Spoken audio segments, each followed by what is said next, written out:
Not too smart, huh? Holy cow. Okay, this is the regular. Okay. What are we doing here?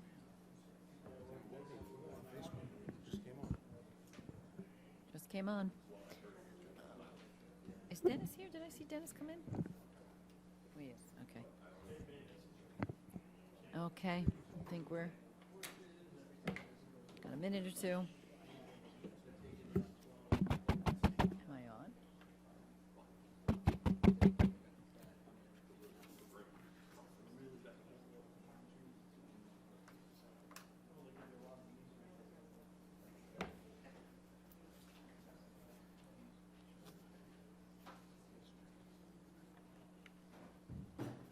Who?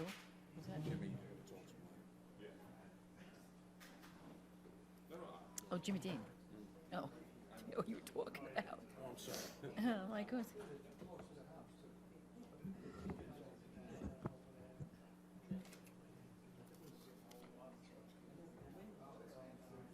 Okay.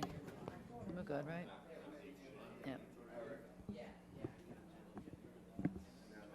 Trying to wait till.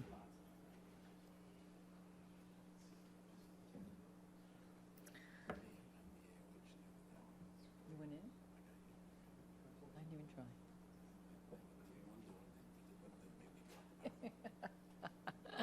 try. Okay, welcome everybody to the Town of Orangetown Town Board meeting of March 22nd, 2022. And Town Clerk on a roll call.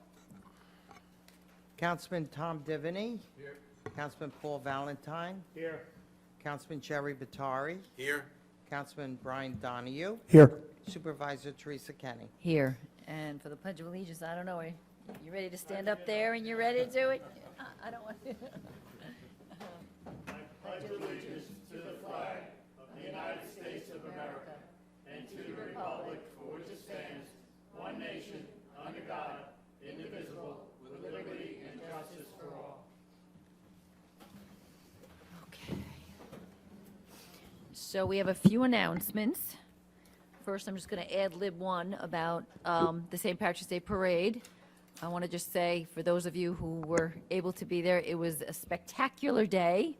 People were happy and smiling and waving and happy to be out there after 3 years of not having a parade. So I enjoyed myself immensely, and I think I'm not recovered quite yet, but I'm still here anyway. So anyway, so good job to the AOH, good job to Orangetown PD. They did an all of law enforcement. And to Highway Department, I got an email the next day that said that you could not even tell that there was a parade on the street the day before. They did such a good job cleaning up. So it was a job well done by everybody. So we have a couple of announcements. The Spark Hill Commuter Parking Facility Project, there's going to be a presentation on it on April 12th at 7 p.m.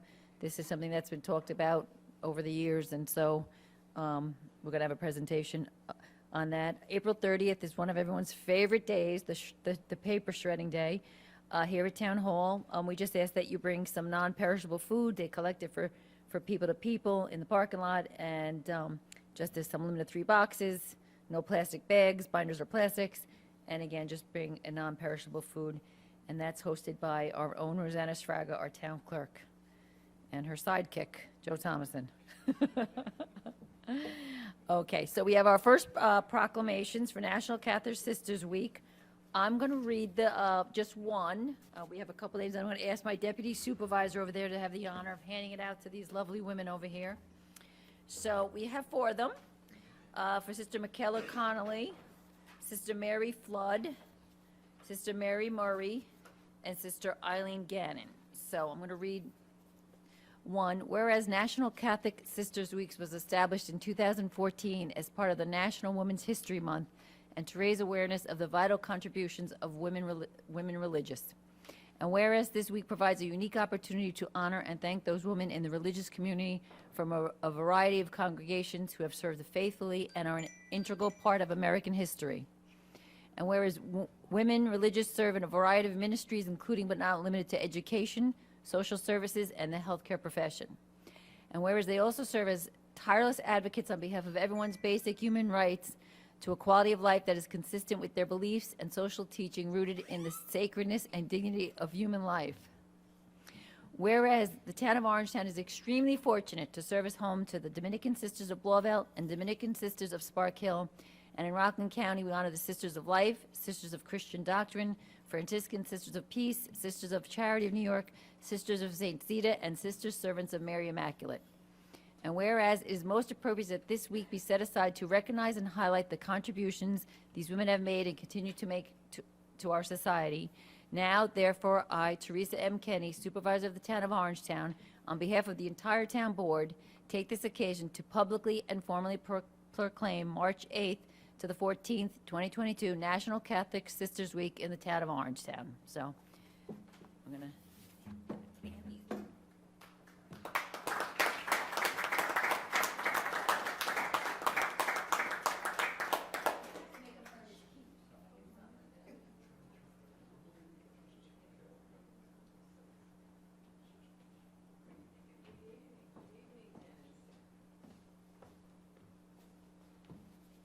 Teresa didn't say I could speak, so I'm not going to speak. You have you ever needed to be told you could speak before? I don't know.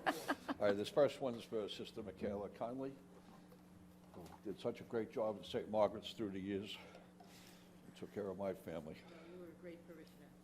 That's the spirit. Yes, thank you. Sister Mary Flood, from the best high school in the Bronx, St. Nicholas of Talentine. And is also a Now doctor. you know why I asked him. And has also helped my family. Sister Eileen Gannon. Sister Eileen.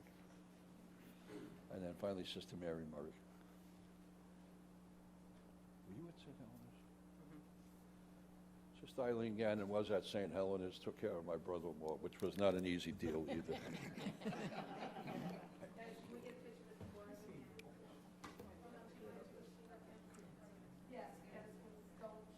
The front.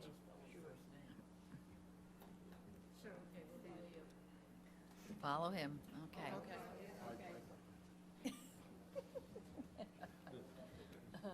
Congratulations.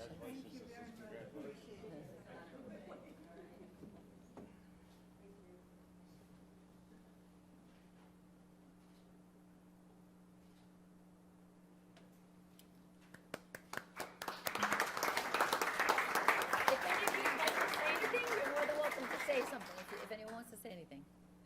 Oh, you're welcome.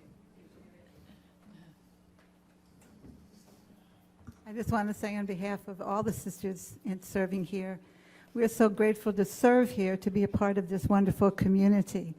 And it's been, it's our honor really to be with you and to serve in whatever ways we can.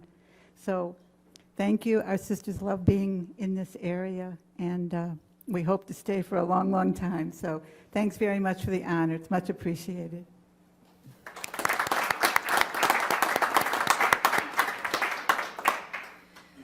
Okay, next we have.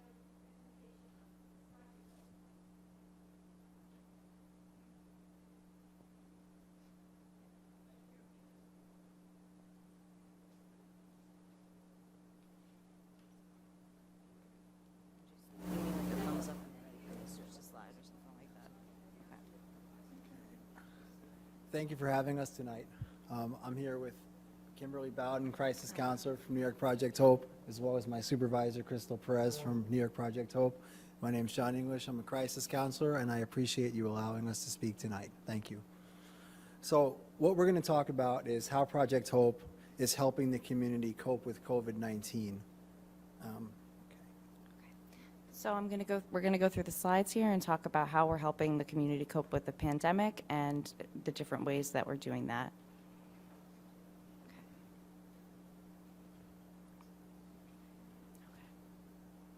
MHA of Westchester is working in collaboration with Astor Services, Astor Services for Children and Families, as a proud provider, agencies of New York Project Hope, New York State's COVID-19 Crisis Counselor Program. So we have an emotional support line for adults 18 and up. That's our 845-580-2022. If you know a child in need of those same services, you would contact 845-204-5223, anybody under 18.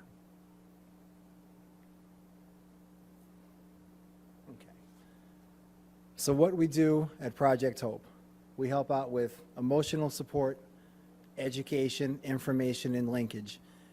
By emotional support, I mean we provide crisis counselors for those that need to speak, somebody that needs to engage in emotional support. We're the bridge to any additional references that may be needed or any services that may be needed through MHA of Westchester.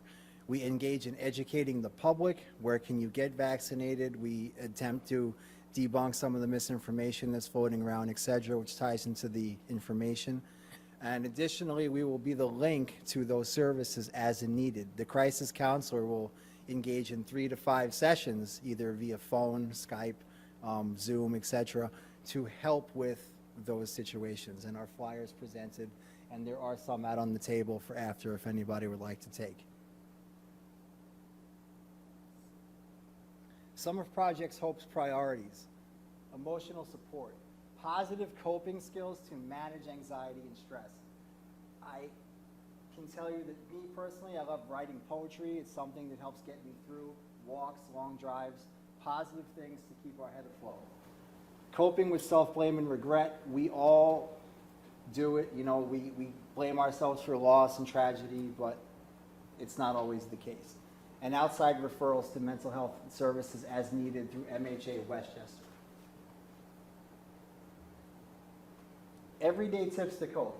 Meditation, something I'm new to and was taught to me by actually my supervisor and previous at my last job. Striving to eat well. I know that what you put in your body also affects your mind. So I would always encourage people to avoid fast food and things that are just not good for you, and try to eat clean, try to eat healthy. That helps keep the body and the mind right together. Mindful movements, yoga, stretching, Tai Chi, also something I'm not too familiar with, but people I know that engage with it give me positive feedback on that all the time. Limited substance abuse, alcohol use. We know that the pandemic, unfortunately, we lost 900,000 people, but substance use went up, deaths went up. So we have to understand that that's not a healthy coping mechanism, and we can hopefully not do that. Physical activity, sports. Now we've got some warmer weather. Be outside. I love being outside, walking the dog, playing frisbee. Those are good for the mind too. Those items are great for the mind. Journal writing, which ties into the poetry, etc. Write down your thoughts. Convey them on paper. Or if, like me, I have terrible handwriting, I keep a Word file and type it day by day. Use of humor, a little joke. It goes a long way. Keeps the smiles up. It's good for the body, the mind, and the soul again. Excuse me, Yes. there's a microphone there. They can't hear you on television. Oh, okay. I understand. They can hear you right here. They won't be able to hear you. Access to external links. Some of Project Hope's priorities. Feeding programs, I heard you mention people to people. We engage with food pantries as well, like All Souls.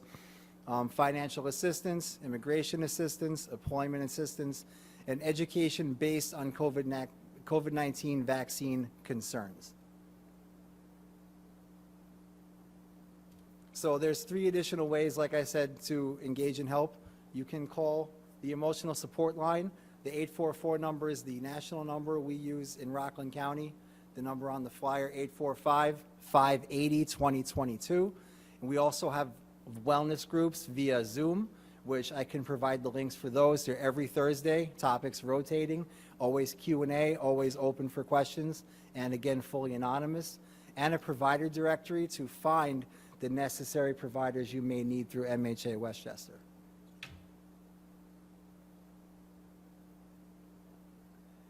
There's always help for you. The coronavirus pandemic affected us all. Find resources that can help you with everything from finances to assistance for the elderly. It's good to talk it out. The confidentiality with New York Project Hope Crisis Counselor, who can help understand your emotions. Changes can be hard to handle. Learn tips that will help you navigate these things, very unusual times, and relieve stress. And that ties into the coping mechanisms, etc., healthy. Take time to care for yourself. Find simple ways to unwind, de-stress, and relax that are easy to incorporate into your life.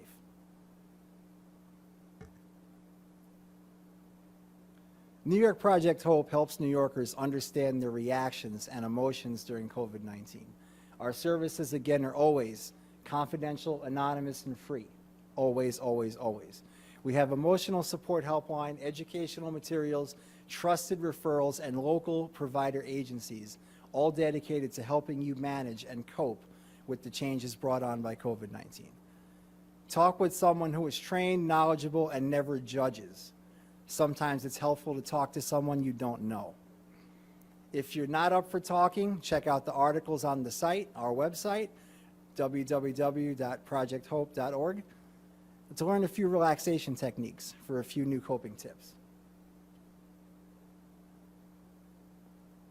What is the process? Calls will be directed to our team leader.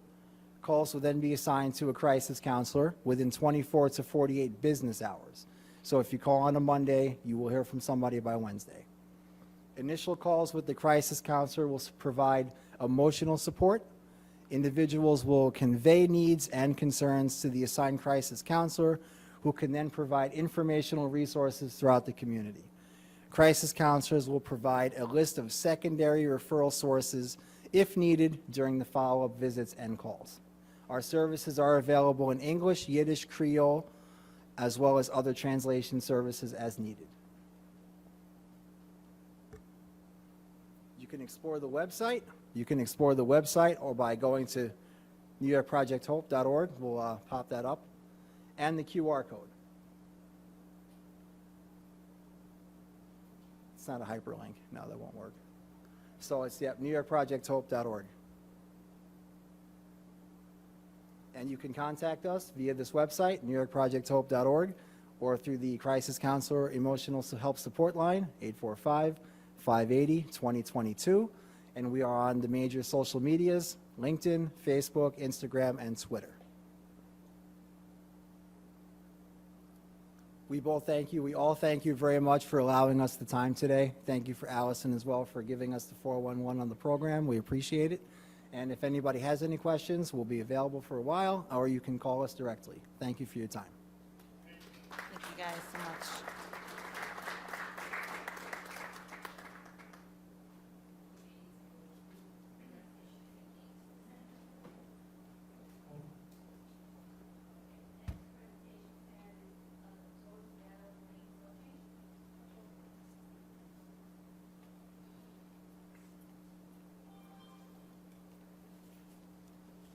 Turn my thing off, that's part of the problem.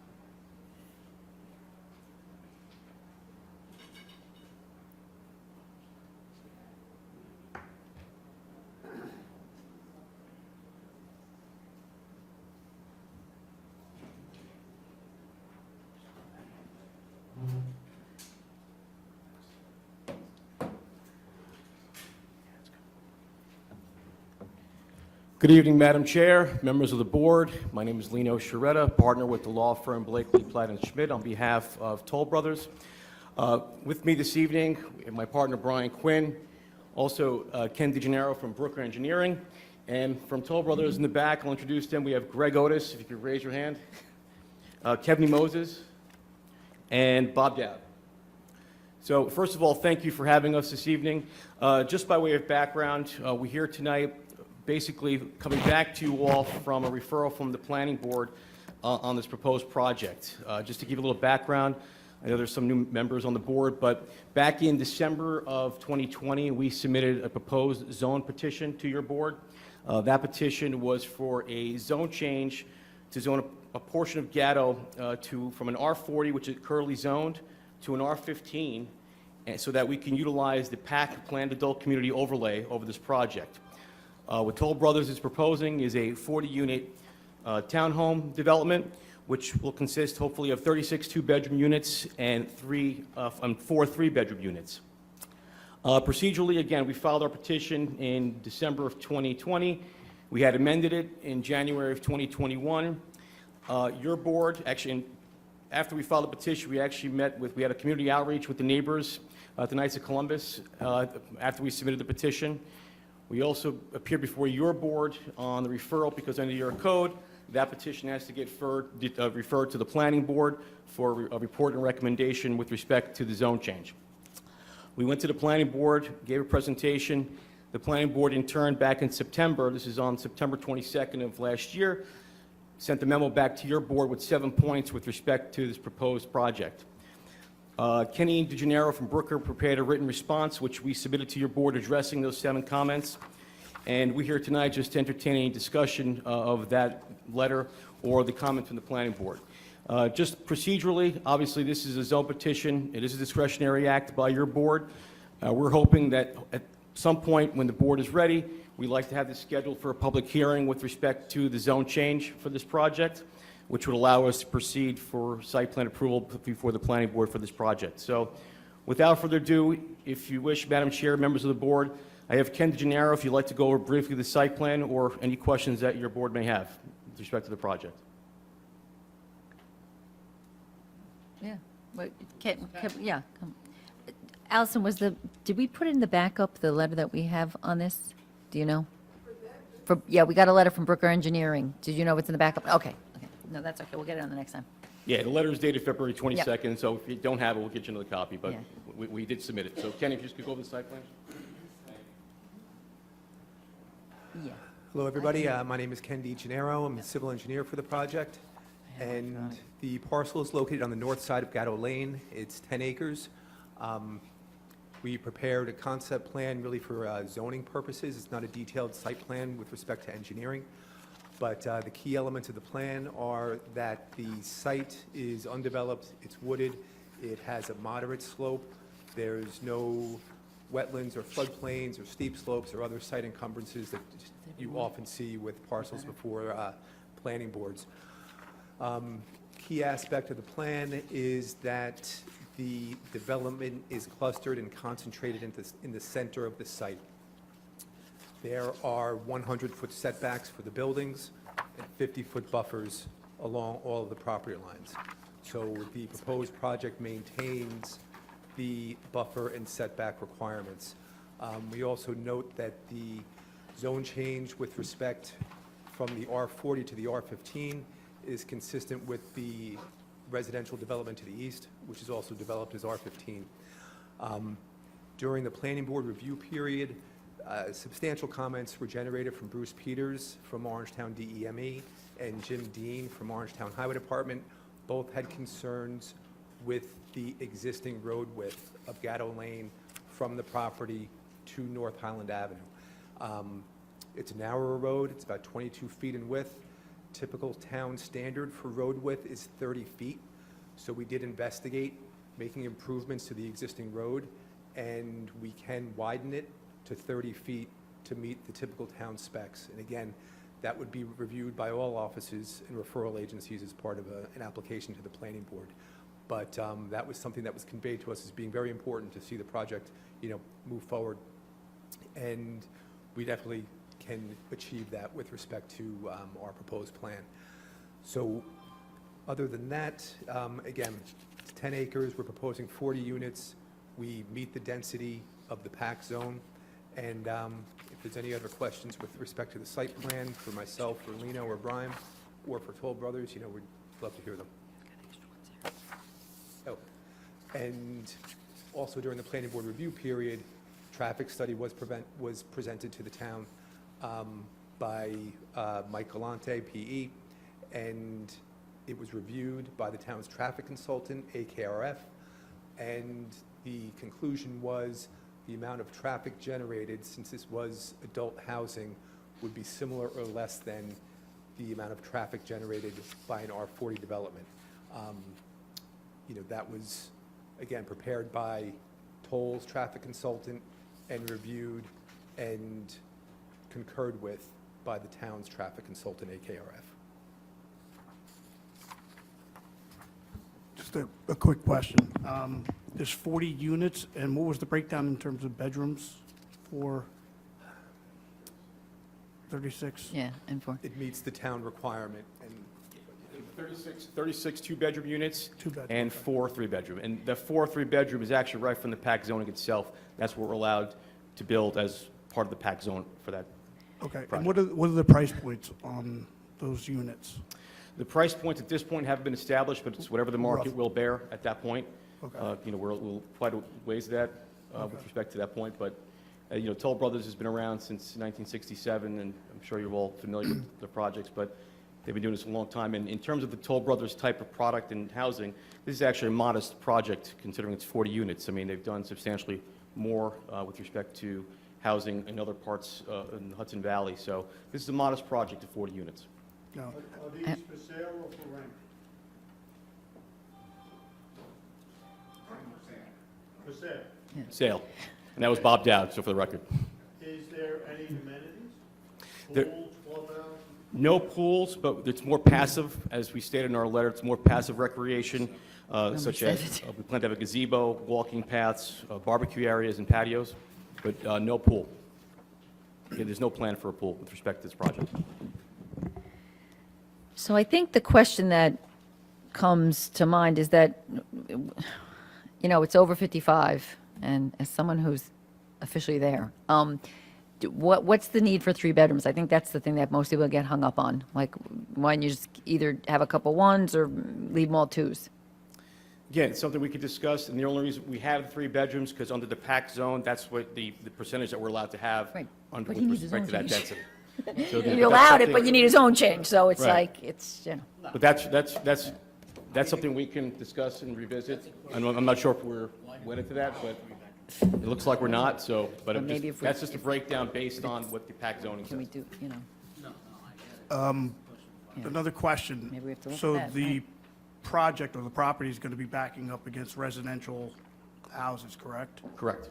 So if I'm looking out my backyard or front yard, what am I going to be looking at? Am I going to see the structure, or is there something we can put up that is not, it's like, what, why don't you ask what the buffers are? Can you tell, I know, I Yeah. remember when I saw the plan, it's kind of hard to see from here, but there was, yeah, what the buffers am I looking at were. the building, or is there going to be something that we can put up? it's certainly something that would be designed by a landscape architect, where it would be a combination of trying to leave in as much existing vegetation as possible and supplementing it with more evergreen screening to create some barrier. That's 100-foot buffer. It's 100-foot setback, 50-foot buffer, so there's some parking. Yeah. Yeah, I mean, in terms of screening, again, if we get to that point, that's something we'll definitely be looking at the planning board, for sure.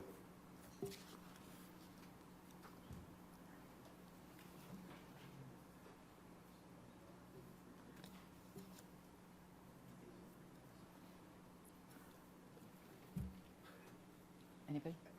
No, this is going to be out the Ramapo, so we'd have to clear out. Yeah, this is, so the property, you have to actually go through Ramapo, right, to get into, there's something you have to go in, yeah. So it is right up against the Ramapo. It's right up against the Ramapo border, Yeah. correct. So the way into this is, I'm sorry, the way into this Don't is have- still should- through Gatto Lane? And the other exit is just a fire exit, is that correct? That's correct. Thank you. Oh, that's a little Yeah, that's better. the way it was originally, I believe. right? Is there a cul-de-sac at the end, or it just, It's it'll probably be a T turnaround, not a big old cul-de-sac. Yeah, but, and again, the access was something that we discussed with Jim Dean and Bruce Peters, because during the public outreach period, there was a suggestion to make the access to Rocky. And given the configuration of that road going in the back and sight lines, it made more sense, we all agreed, to improve Gatto Lane and widen that, and keep that as the main access. If the fire department prefers to have, in addition to that, an emergency access out the back, again, that would be emergency only. It would probably be some sort of grass creek, could be pavement, but it doesn't have to be, with a crash gate, to prevent through traffic in that direction. It just gets the access. But, yeah, so, again, the darker green is our property, and here is the town of Big Russell.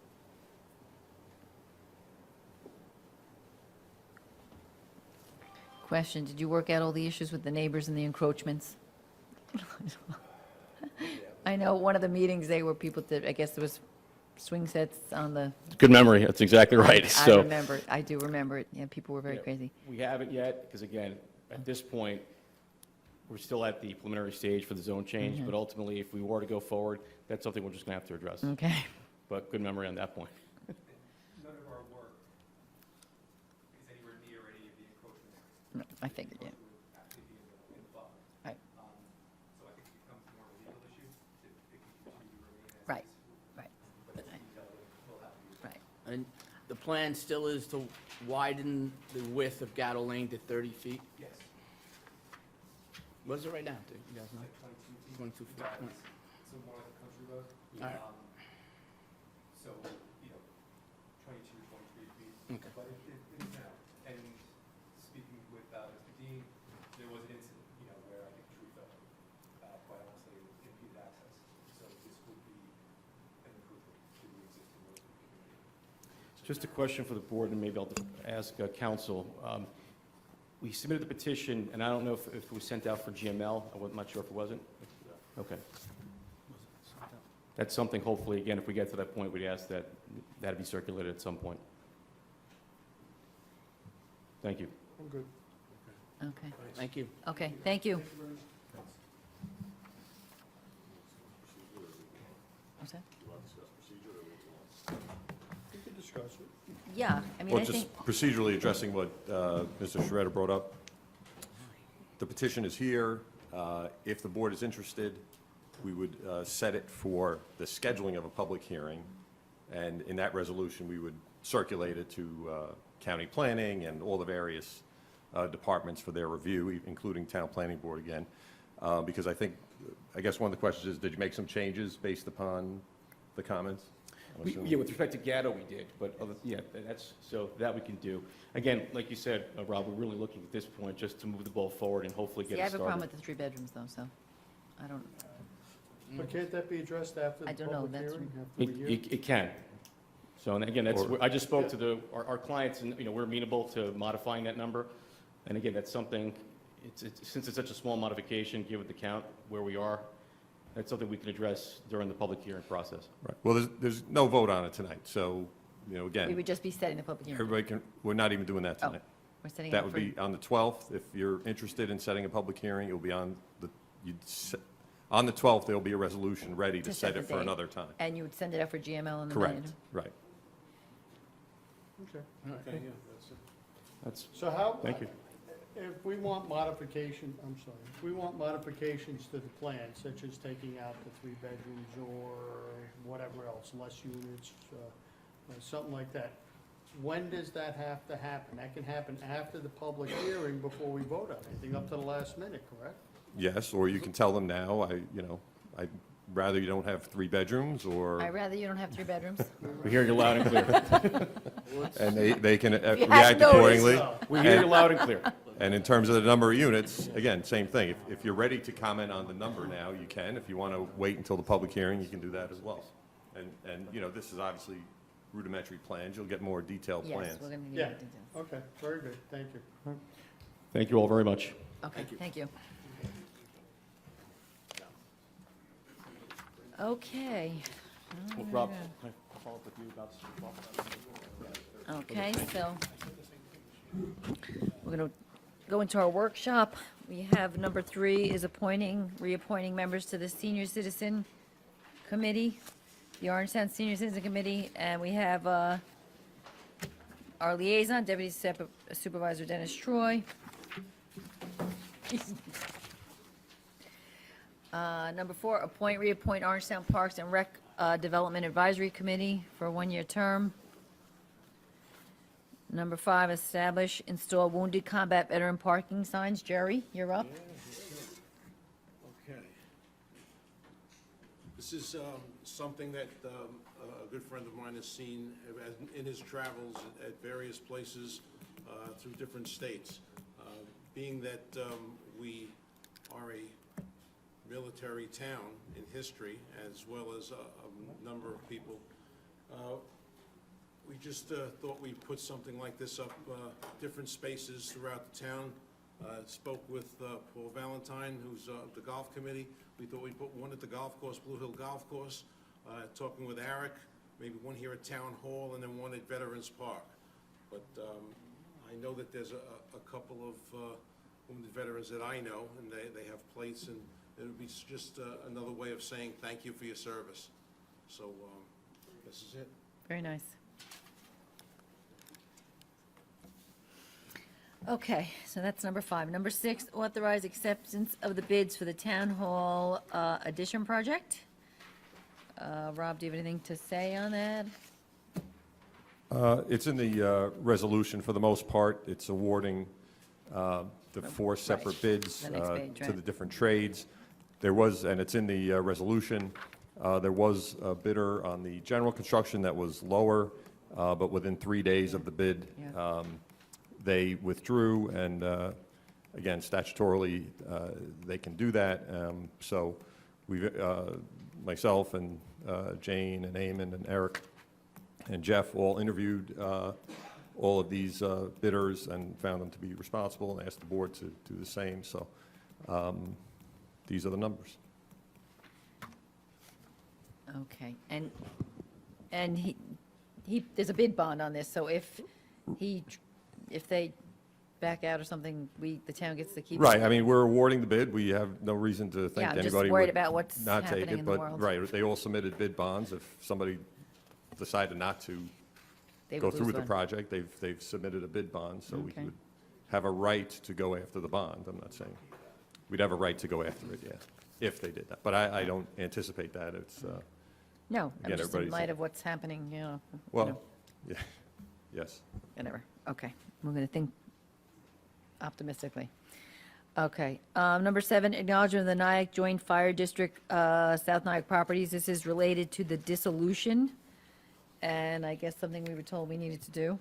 Right, the dissolution plan actually said it needed to be established by the town, because that's how districts are formed. However, our research, I didn't realize this, back in 1997, the town was a part of the establishment of that district because of the way the districts were at the time. The town of Orangetown, town of Clarkstown, the villages all had a joint meeting. So that was already done, so this is more memorializing resolution, just to say it's continuing, the district is continuing as is with the same properties covered. So no change to fire service in South Nyack after dissolution.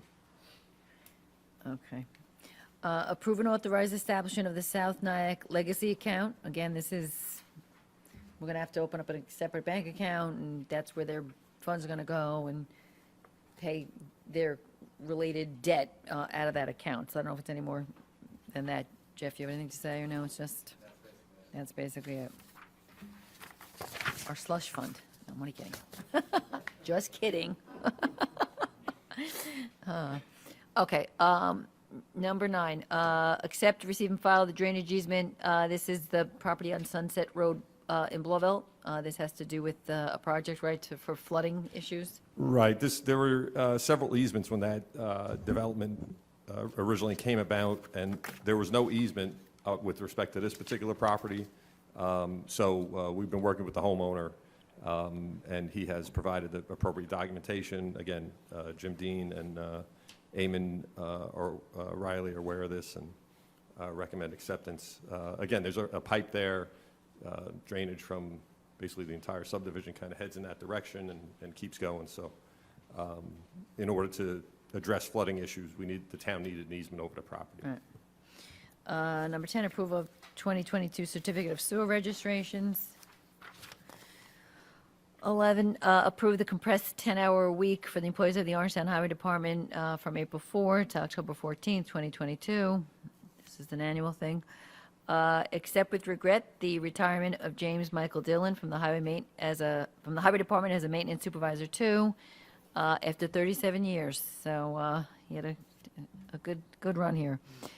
Number 13, appoint Damian Fogarty, police officer permanent, effective March 23rd.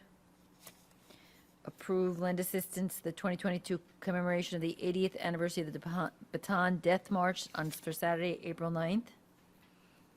Approve lend assistance to the 2022 Pearl River Memorial Day Parade. Approve lend assistance to the 2022 Tapan Memorial Day Parade. Approve lend assistance to the 2022 ACS Relay for Life, American Cancer Society.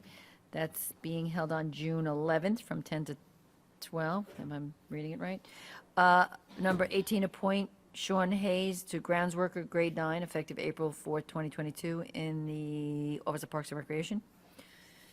Number 19, award the bid for the golf cart lease to Blue Hill and for Blue Hill and Broadacres Golf Course to Club Car. Number 20, appoint Kenneth Loudon, Assistant Building Inspector, effective March 28, 2022. 21 is set a public hearing date of April 12th at 7:10 to a proposed amendment to the parking on designated highways. So this is from Central Avenue to Brightwood. I don't know, Jim, do you want to say anything about it, or is it or Allison? Yeah, I mean, this is just changing, so there's going to be no parking. This is on Middletown Road, right, from?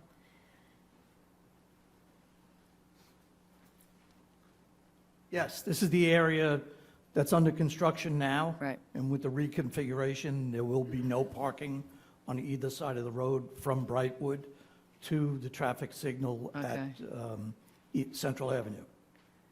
So that would mean in front of also like the shopping center there? Yes. Yeah, because that's terrible. That There's parking been there. restricted parking there, Oh. always during the wintertime. It's terrible to get out No of there. parking. And then there's been a period of time where cars have been in there during the summertime. But with the reconfiguration of the road. Right. And the main reason this job is getting done is for pedestrian safety. It's not a place for cars to be Yep. parked. Okay, I agree. Okay. For what it's worth, I agree, anyway. Okay. Then we have the audit, and then we are going to go into executive session to discuss the proposed pending and current litigation and the proposed acquisition, sale, lease of real property when publicity might affect the value. And then we have some adjournments, but can I get a motion to open the public comment?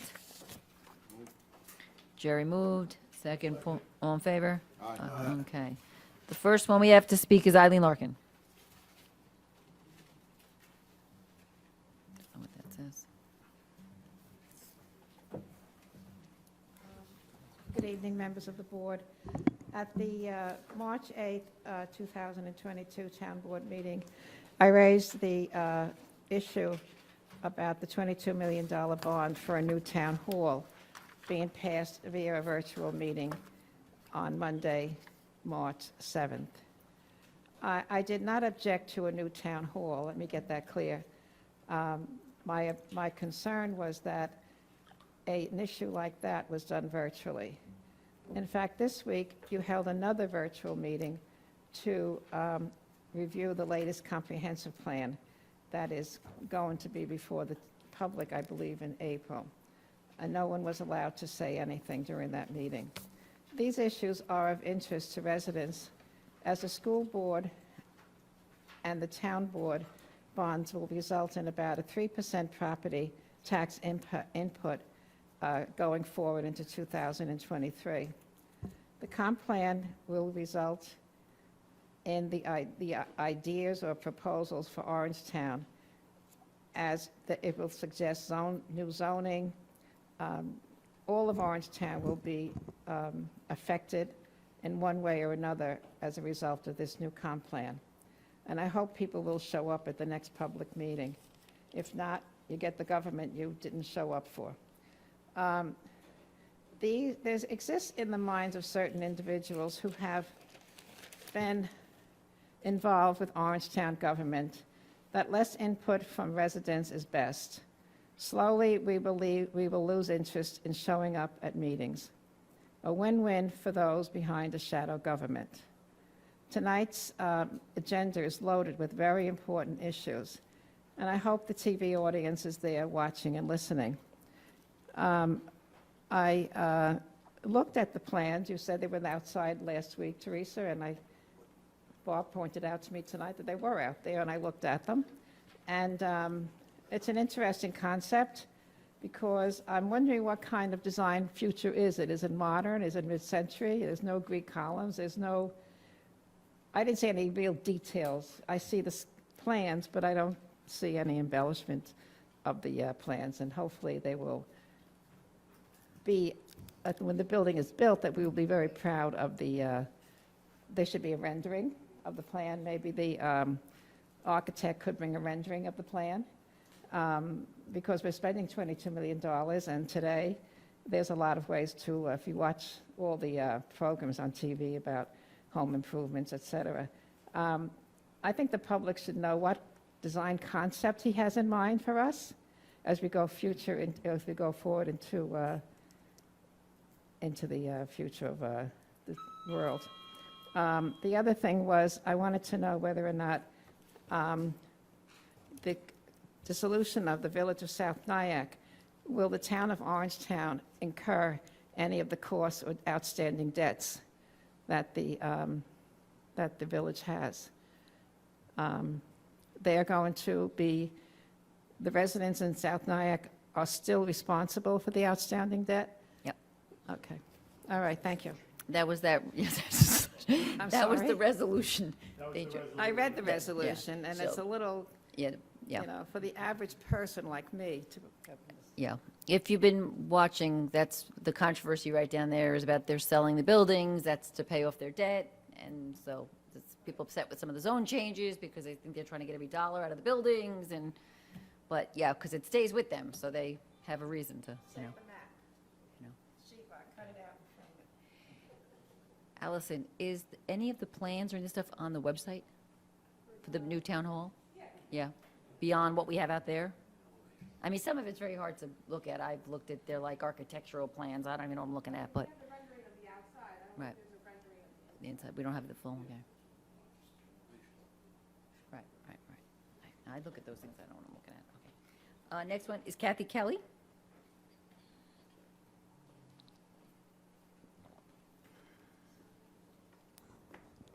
Good evening.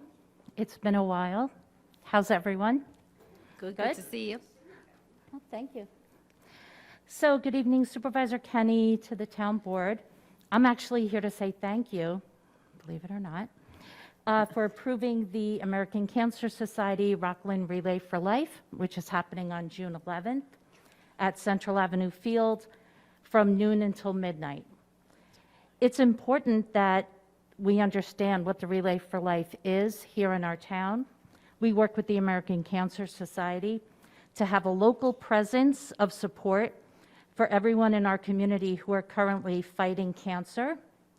If you're supporting someone in your family who's fighting cancer, or if you're remembering a loved one who has passed after valiantly fighting their journey with cancer. During the COVID-19 pandemic, many services and screenings were delayed. People were unable to secure their cancer screenings, such as mammograms, prostate exams, colonoscopies, etc. These delays are anticipated to result in late-stage diagnoses of cancers over the coming years. So there is not a more opportune time to support the American Cancer Society and the local efforts of the Rocklin County Relay for Life. Our event in June is going to be a wonderful opportunity down on Central Avenue Field.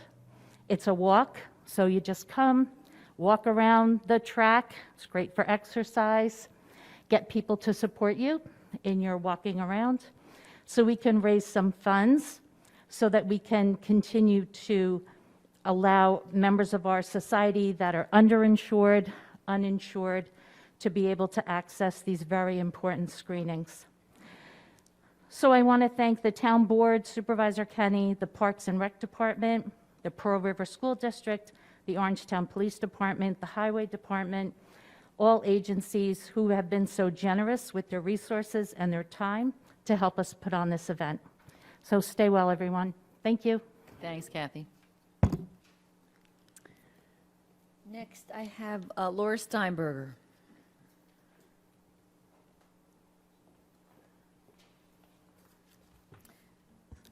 Supervisor Kenny and members of the board. My name is Laura Steinberger, and I am a homeowner and taxpayer residing at 28 White Avenue in South Nyack. I'm here to share my thoughts on Article 8 on your agenda, approve and authorize establishment of the South Nyack Legacy Account. As it relates to the imminent March 31st dissolution of the Village of South Nyack, the resolution states that liabilities and obligations of the dissolved village will be charged over time to the taxpayers in the current limits of the village. Cash balances and other monies paid before or at the time of dissolution will be credited to the Legacy Tax District to reduce the burden on taxpayers like me. The resolution, however, does not mention assets held for sale by the village. I urge you to amend the resolution to include the value of assets pending sale by the village. The Village of South Nyack is in contract to sell the property of its former Department of Public Works for $1.65 million. The sale of this property could not be completed by March 31st due to the need for changes to local laws to enable the sale. The current South Nyack Board of Trustees ran out of time, but the intention to liquidate the property is not in question. The DPW property was paid for and has been maintained by South Nyack taxpayer dollars for years. I urge you to do the right and fair thing, to recognize the DPW property as the liquid asset that it is, and explicitly credit the proceeds of its future sale to the Legacy South Nyack District tonight. For a small community of only 750 taxpaying households, the numbers are astounding. The Legacy District has approximately $2.85 million in liabilities related to debts outstanding, employee benefits, and other obligations. The DPW property was appraised at $1.65 million and has a sale pending for that amount. For the sake of simplicity, assuming a straight-line reduction in liability over 6 years, Benchich will know what I'm talking about, getting credit for the DPW sale is the difference between an additional $633 per year for the average household or $266 per year. You know as well as I do that we live in one of the most highly taxed districts in the country. A failure to recognize the pending sale as an asset of the Legacy District creates a crushing burden on our community. Please recognize the DPW property as an asset held for sale and credit it to the Legacy South Nyack Tax District. The facts support this action and fairness dictates it. Thank you very much. Thank you. And I'll submit a copy of my calculations Thank to you. Rosanna. Christine DeLillo.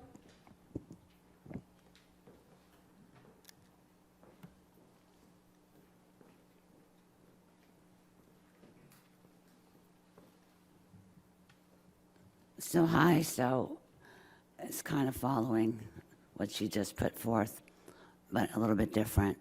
So I represent the residents of Brookside Avenue, and this has been really, we kind of have been put through the ringer over this with this potential sale to a trucking company. So there's a letter that has been drafted on the behalf of some of us residents, so I'm just going to read it.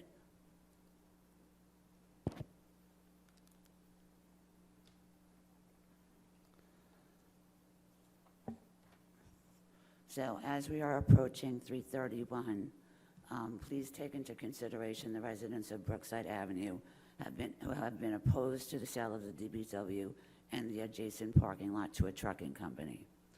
Unfortunately, entering into the contract for this sale of the property, the small lot adjacent to the DPW building was included. This lot is critical for parking for many of the residents on the street because many do not have any parking at all. The parking lot has been the remedy for the lack of parking there.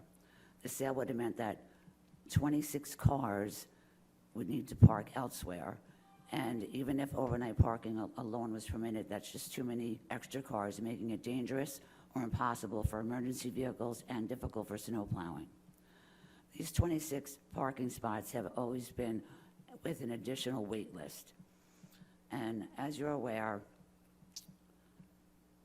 there had been a nominal yearly fee for the parking spot, and everyone lived in peace, happy with their situation.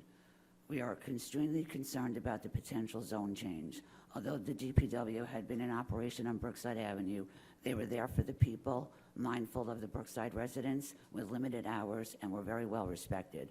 Otherwise, we do not believe that trucks, no matter how large they are, belonging in the middle of this residential neighborhood. There'll be noise, fumes, 12-hour workdays, and possibly bright lights at all hours. Brookside Avenue is not a wide street, as many of us have witnessed trucks and/or buses having trouble maneuvering those narrow streets. We are in full understanding that the sale of the DPW property without the lot may be challenging. We would welcome a substation for the people, otherwise something residential, multifamily. We don't know the zoning, so even we would welcome a small senior complex or anything in compliant with the current RG4 zoning. Please work with us and help us, and this is written by the residents there. Thank you. If you want to submit the letter, you can give it to the town clerk, and she'll put it in the record. Whatever record it is. Okay. So that's all I have signed up. Is there anybody else here who would like to speak? Barbara?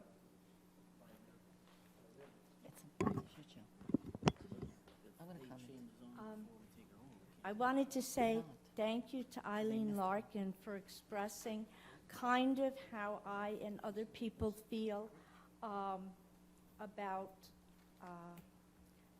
the new town hall. And I know at one point it was mentioned a postcard would go out about important meetings, but I don't know. I wasn't aware that meeting was tonight, and maybe it's because I don't spend all that much time on the computer. I cook, I clean, I babysit. I'm not of the generation that really likes computers. And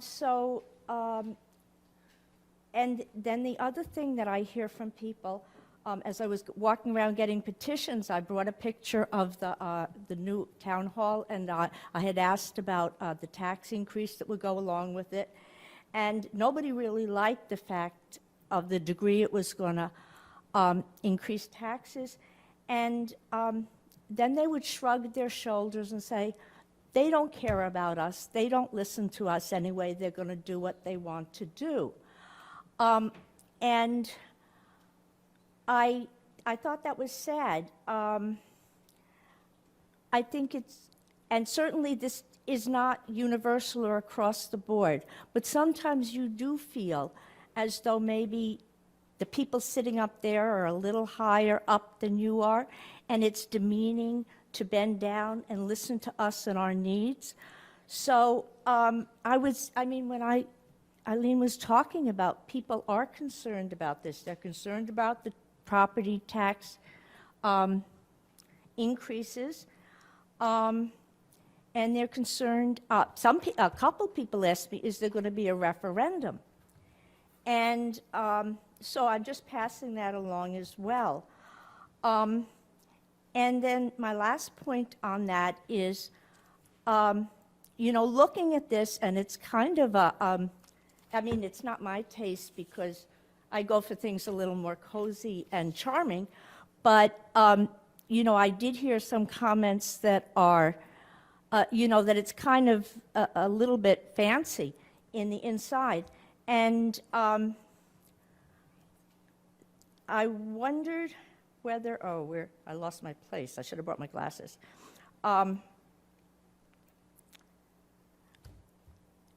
Whether people really feel like they're going to have the kind of town hall they would like to have, and that, money being spent on this to make it really nice, when there's not enough money to take care of seniors, except for the clique of seniors that goes to senior citizens clubs, which is a wonderful thing. But I understand 100% of the money devoted to seniors is devoted to Senior Citizens Club, and 0% is devoted to frail seniors who can't get out of their houses. And so I just wanted to say, when there's money for other things, I don't understand why such a small ask is really treated in a very demeaning fashion. And also, please be aware that people both wanted to know about a referendum, and, we're concerned about, property tax, how come so much? Thank you. Thank you. Thank you for Is there listening. anybody else who has signed, right there? No, wait till everyone's done.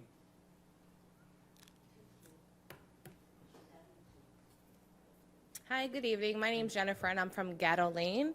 I just wanted to make a few points of the presentation from earlier before.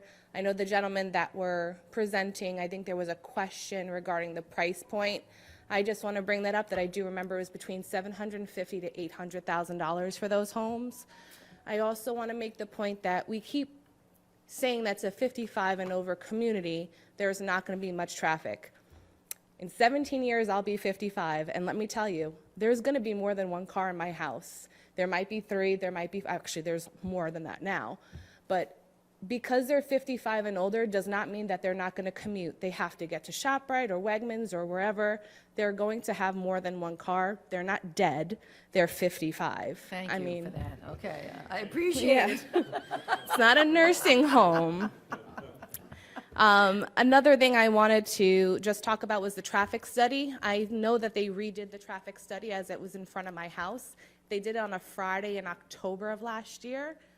We were still in the middle of a pandemic, so I believe that those numbers will be skewed on a Friday. I know some people that don't go to work on Fridays. That might be their work from home day. I've been working from home this whole time. My company is reopening in April because of the numbers in Rocklin County. So I just want to make it a note that those numbers could be skewed as well. And also about the widening of the road. If you've been down Gatto Lane, it is very narrow. I time myself dropping off my daughter for school in the morning. Do not want to meet the bus making that turn because it's going to be the bus making the turn and me in someone's house. But I'm just wondering where they're getting the extra 8 feet from when it is property that belongs to someone's home. It's not town land or just land, it's property from someone's home. So that's what I was a little confused on. And the other concern I have is that they're building these homes as they're being sold. They're not going to build the 40, which I think is a ridiculous amount to put on that property. They're not building them all at once. They're going to sell once someone buys. They give their opinions of what they want their home to look like inside, and then they build it. So I don't know if you've been by Wegmans, that's also Toll Brothers. That's been under construction for how long now? They're making very slow progress with their construction because I'm assuming that no one is buying anything over there. I just think it's a terrible place for 55 and over community with that many homes. I believe we should keep it to the way it is, the 10 homes, and homes are a hot commodity today. People who do want to move up here, let them move up here from the city. I'm from the city. I wanted to raise my daughter in a great school district, with people who were friendly, because we are the town of friendly people, right? But just to give her something that I didn't have an opportunity getting when I was growing up, a backyard. And I do believe that if you are buying a house and you would like that backyard, then you should be able to get it and not a small little sidewalk. Thank you. Thank you. Somebody else had their hand up, yeah.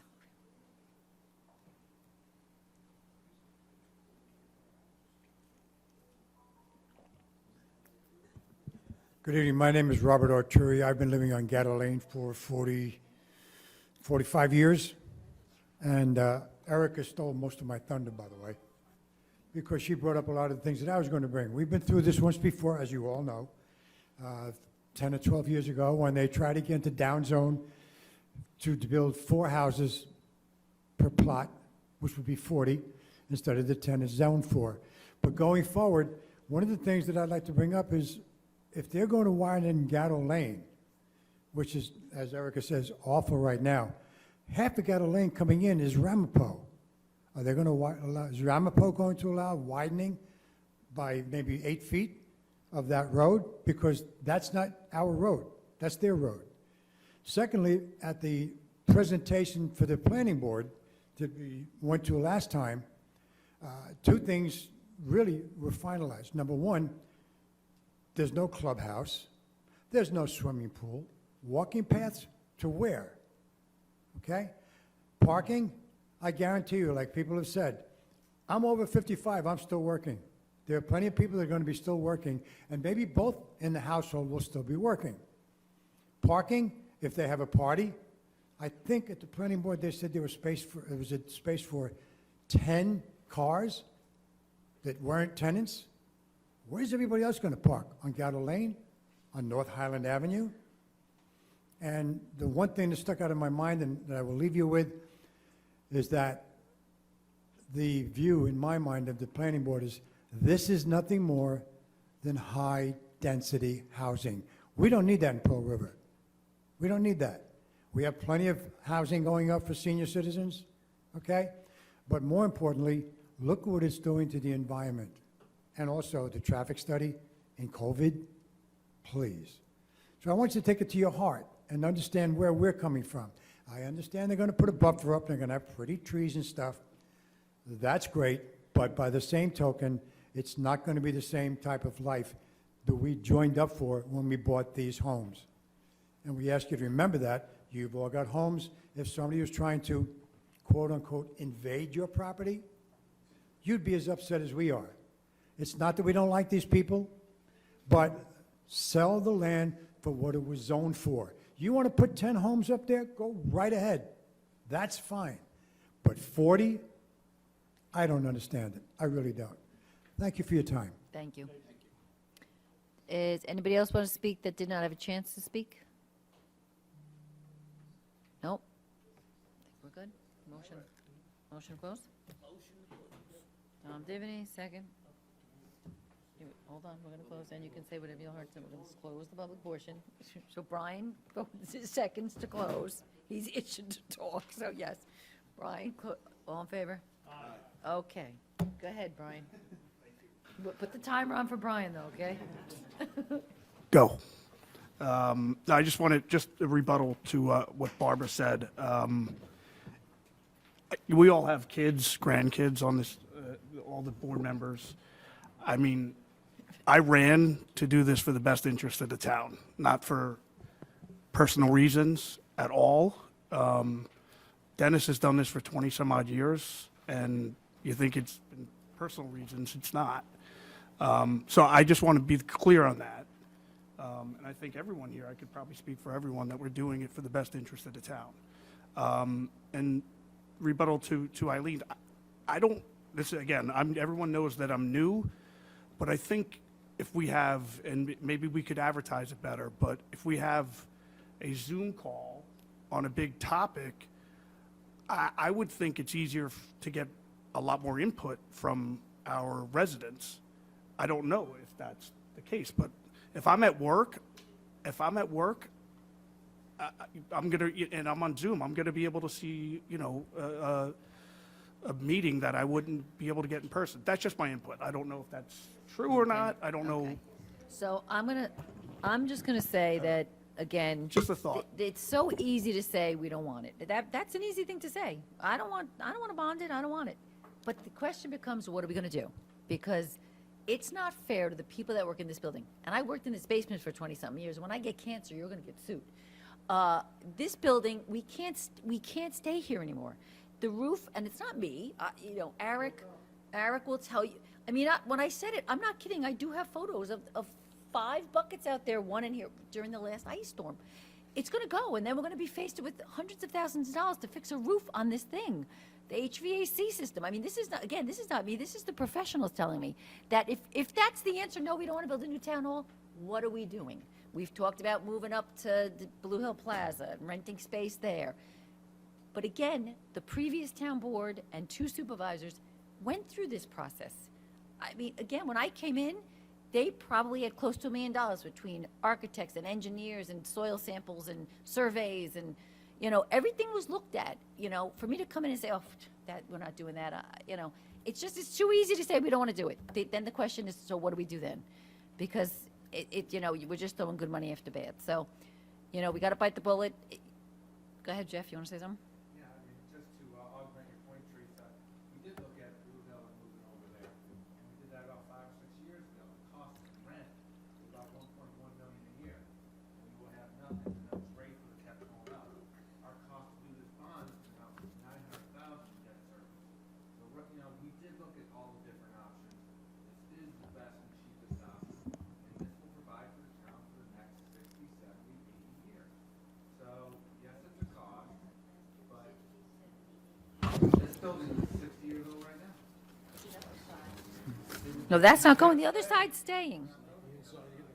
The other side's staying. We're leaving that there, so. So, you know, this is the cheapest and most cost-effective solution, because the bottom line is we can't stay here. And I'd like to add that the liability from this building is becoming greater and greater every day that it stands.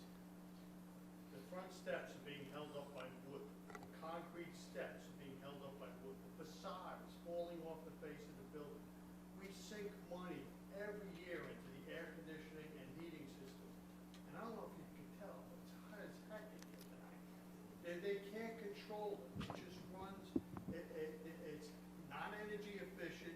The place is falling apart. If you ever went into the basement, you'd be embarrassed to say that your tax dollars are funding this building. It's falling apart around us.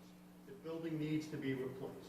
We looked at RPC, we looked at our property there, we looked at the Children's Psychiatric Center, we looked at building a steel building, a Butler building, we looked at moving over to Blue Hill.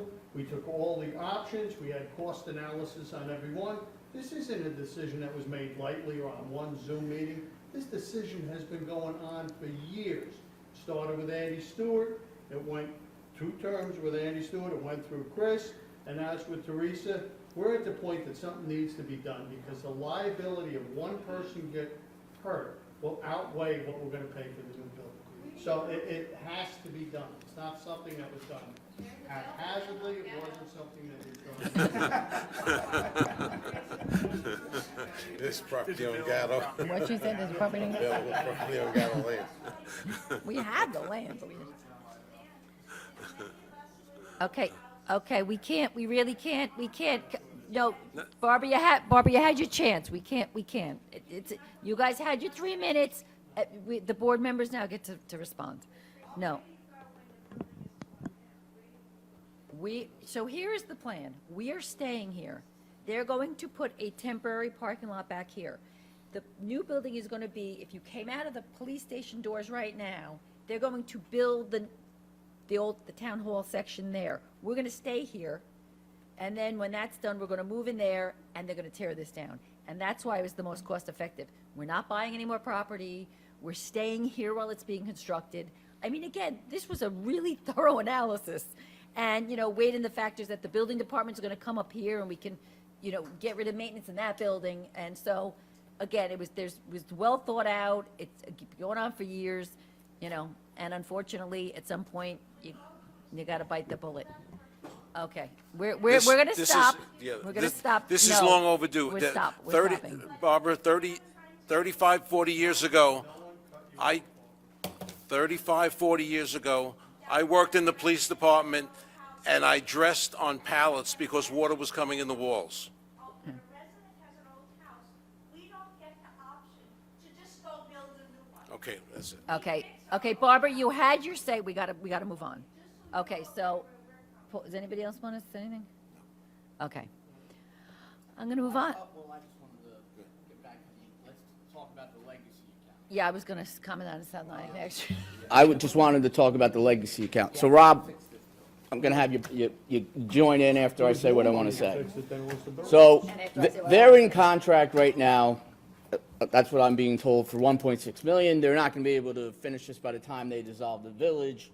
So some of the questions are, what is the status of that contract? Because the village is no longer an entity that's recognized.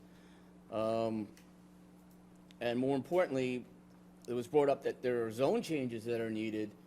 If they haven't been made by March 31st, then it's going to be the town of Orangetown zoning Yes. board of appeals that are going to make those decisions, or the town board itself.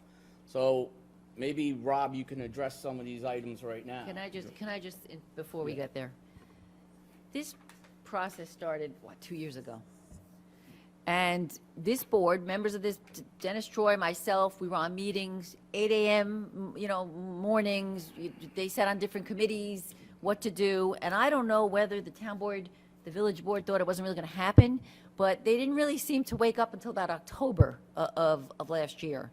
And we were having meetings with them weekly, we still have weekly meetings with them, we were pushing them. Are you selling the building? Are you selling the buildings? They waited too long, but that's neither here nor there. The problem is, for the woman who doesn't want the parking over there, for the person who doesn't want the bike shop at the whatever, we're gonna get stuck with, well, they did the bike shop is done. They did that zone change. They may not be closed, but I think that one's okay. It's the trucking company. They thought they were gonna get the zone change done. They didn't. And there's people who don't want it in the neighborhood, and there's people who are worried about getting every dime out of, and I'm not judging people. I sat back and said, they'll figure it out, it's their village, but they didn't. And now it's falling on our doorsteps. Everyone on this board, every meeting I've had, I have been consistent. Whatever doesn't get sold will go to the legacy question. No one ever said they wouldn't. But my whole problem is, what are we getting? I'm told there's going to be a lawsuit out of that, even if it does, about the zone change. There's going to be lawsuits. We know there's a local lawyer that has clients, so we're getting with Article 78. My whole thing with the village trustee is, I don't want to promise you're going to sell it for 1.65 to a trucking company. If there's a lawsuit, if the neighbors complain, I don't want to be bound by what the village board did. Whatever it sells for, whenever it sells, it's going to the legacy cost. It was never questioned. But we want to protect But the I don't want to town. be in a position where we have to agree to a zone change that we don't think is the best for the people, And so that's kind of where the conflict kept coming up. I just said, I don't want to be bound by making every dime for your legacy district if it's not what's really best for the people of South Nyack. More importantly, if there's lawsuits, then that money from that To- sale right, should right, go right. towards defending those lawsuits. Now, with that said, Mr. Magrino's been working diligently with the village attorney to write up something that incorporates what we just talked about. Right, so to go to Tom's first question, the status of the contract, under the GML, General Municipal Law, that contract, the town assumes that obligation. So they're in contract, the town will be in contract as of March 31, April 1. Is it subject to zone change? So, right, so that answers the first question. The interesting thing is, yes, it's subject to not so much zone change, but it says basically, yeah, you have to give to us. In essence, the village was supposed to be the applicant for, oftentimes you're selling something and then the person who's buying it is the applicant and it's as contract vendee. The contract with respect to that piece of property is the village and now the town will be the quote-unquote applicant to basically give the approvals. I'm not going in front of Jane, not a chance. So, well, the way, and look, here's the bottom line. We don't have to get into all that. The village did not change the zone. There's not going to be a vote to change the zone before they dissolve. That will have to start over, fresh, from the beginning. So, everything that took place up until now, we'll basically have to start over. So, with respect to the zone change, I looked at it. Now, I think part of the issue was the timing, and I think it was a little bit rushed. I think now that we might have a little more time, He's being nice. I would, I think if the town is going to continue with the proposed zone change, I think, it won't look like the one that's before them now, before the village board. But yeah, when April 1 comes, that'll be a contract that, we got to look at. I'll speak to their attorney, and we'll start, I'll speak with the board about starting the zone change process. And look, this board's coming in new, and I think, it would be prudent to kind of take a step back, look at everything, and proceed. Because, as Teresa mentioned, the zone change was done for the village hall. It's March 22nd. We think that they will close on that before March 31st. So that won't be a town issue. Well, That will be done. One further Village question Hall. for you, Rob. Say this town board is not inclined to give these zone changes.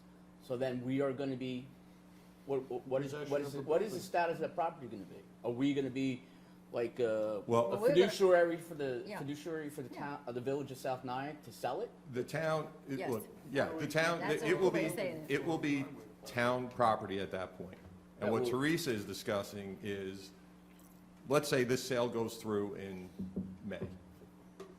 The money comes in, where does it go? Well, it's never going through in May if it has to go Well, I'm saying, one scenario was they changed the zone, All right. but didn't close.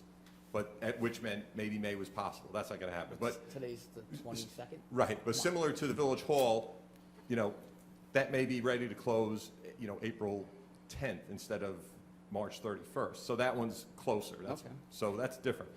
Yeah, if for some reason, the DPW, for whatever reason, doesn't sell for 6 months or a year, again, the question is, and I think Teresa answered it, the funds, less costs and expenses and everything else, And the lawsuit. frankly, and the lawsuit would go to the legacy account, if you will. And, you know, look, we're gonna have, I discussed with Eric, you know, we still don't know.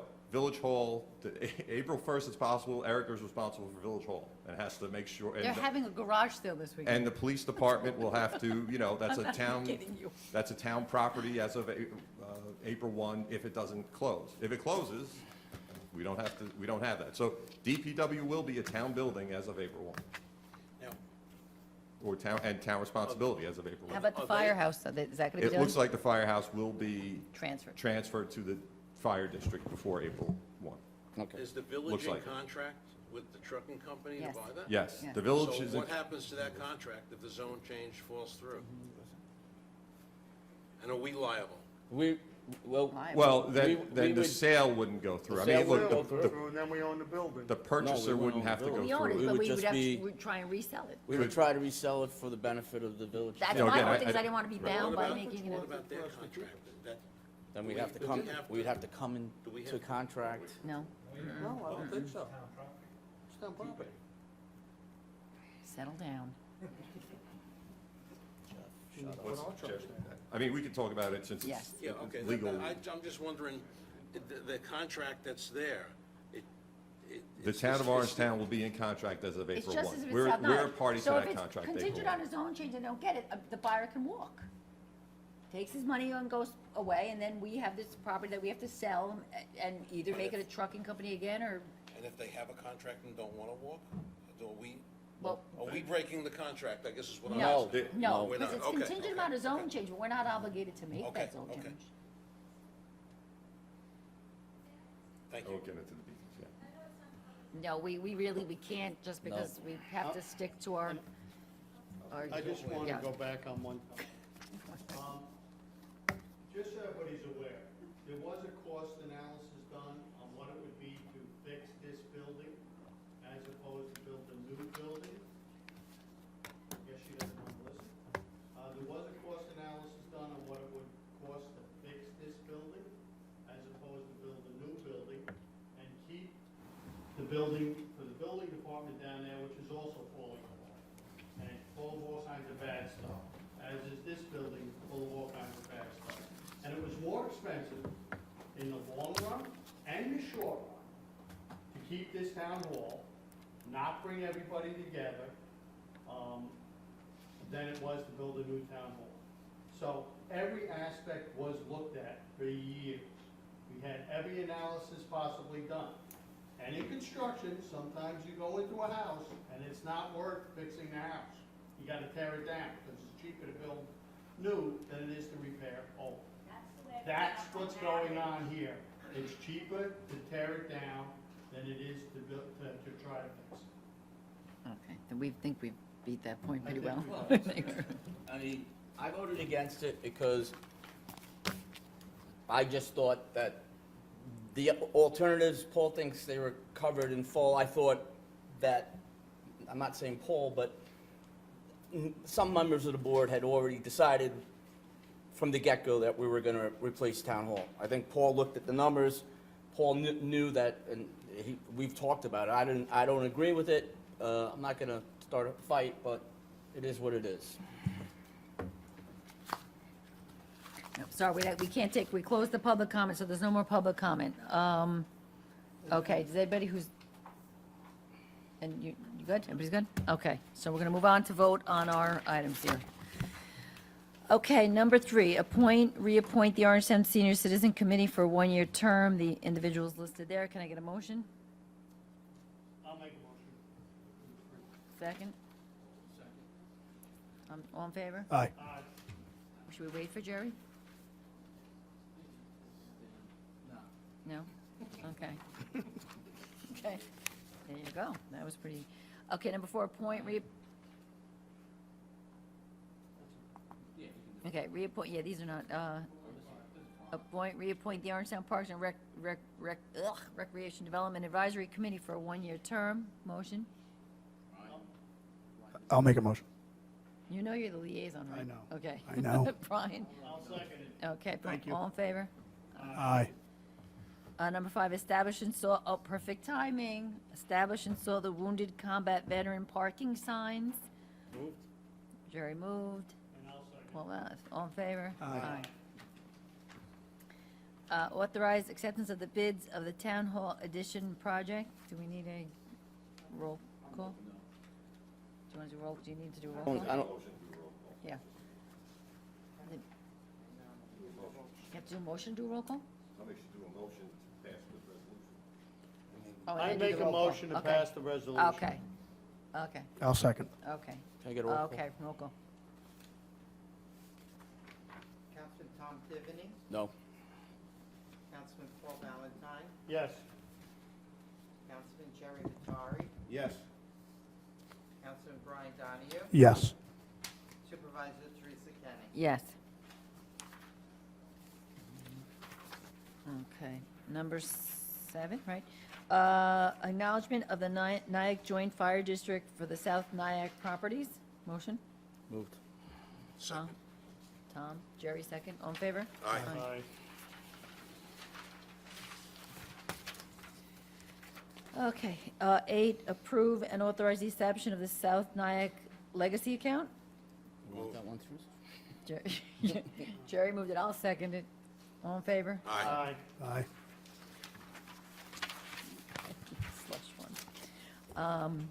Number 9, accept, receive, and file the drainage easement at 128 Sunset Road in Blauvelt. I'll make that motion. Tom Dimony?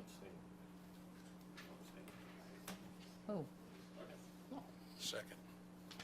Jerry seconded, all in favor? Aye.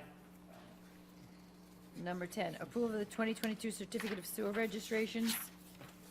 Motion, I'll make a motion. Brian, second. Jerry, all in favor? Aye.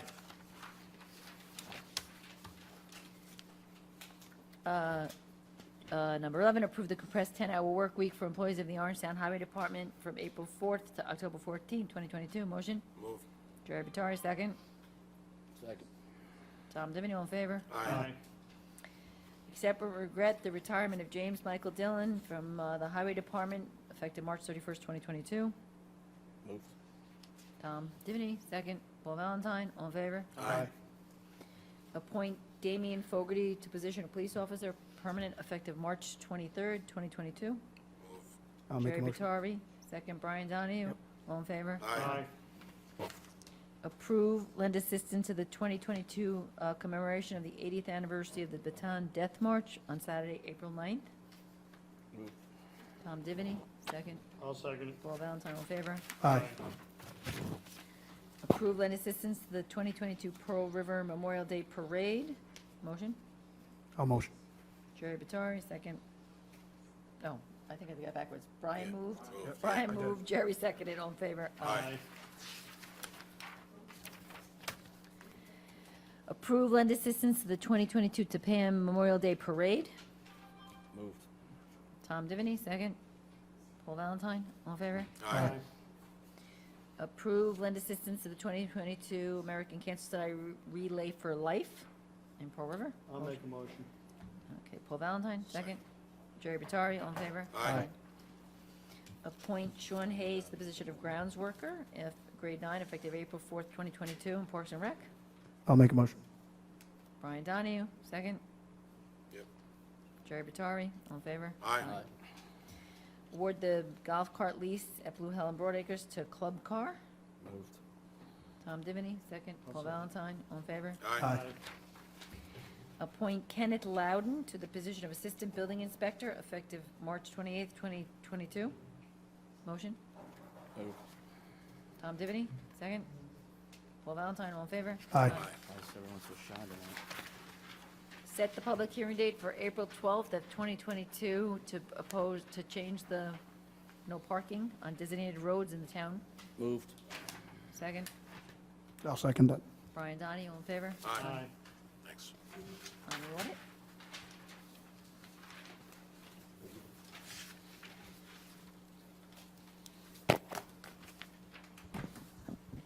Okay, the audit for tonight's meeting consists of 2 warrants for a total of $1.5 million. First warrant had 14 vouchers for $142,000 and was for utilities. Second warrant had 186 vouchers for $1.4 million. Items of interest, number 1, AKRF, $60,000 for the Orangetown Comprehensive Plan. Number 2, Atlantic Salt, $69,000 for highway salt. Number 4, Capasso, $74,000 for recycling. Number 12, Hudson Valley Engineering, $24,000 for the North Middletown Road project. Number 14, Lothrop, $44,000 for the new Town Hall project.